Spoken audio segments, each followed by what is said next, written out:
Imagine making your boyfriend's funeral all about yourself. That is exactly what actress Paula Negri did when her boyfriend Rudolph Valentino died at the age of 31 in 1926. So, Pola and Rudy had begun dating shortly after his divorce from Natasha Rambova, who he thought of as the love of his life, and he was pretty broken up about this divorce. There's a lot of debate as to whether Pola wasn't really just a rebound girlfriend, even though she claimed that her and Rudolph were going to get married and that they were both the love of each other's lives. She ended up getting married only about 9 months later to a fake prince, but that's a whole other story. Today we're going to focus on her behaviour at his funeral. So after his death, she's already making things about herself, declaring that they were engaged, declaring that they were both the love of each other's lives, and that Natasha didn't really mean much to him.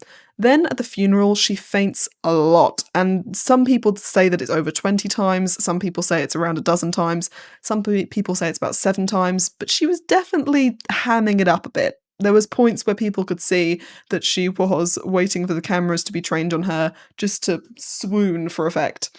And if you think I'm being a bit harsh here, well, she took it a step further.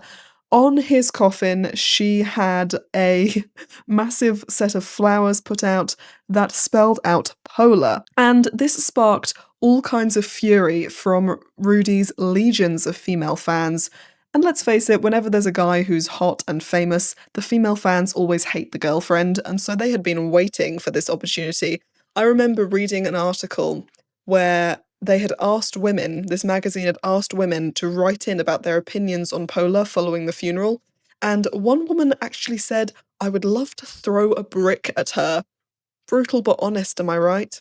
The public then turned on her even more when she started going out with Prince Sergei Devani, who was not actually a prince but just a minor aristocrat. His family had fled their homeland of Georgia following the Soviet invasion, and they just decided that they were going to reinvent themselves as the royal family of Georgia, even though in Georgia you have to be really closely related to the royal family to be considered a prince or a princess.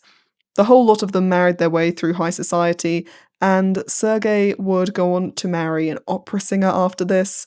Sergei and Pola's marriage was extremely disastrous as well, and you can learn all about these people in my YouTube videos. I have one on Natasha Rambova, Rudy's wife, and I also have one on the Devani family.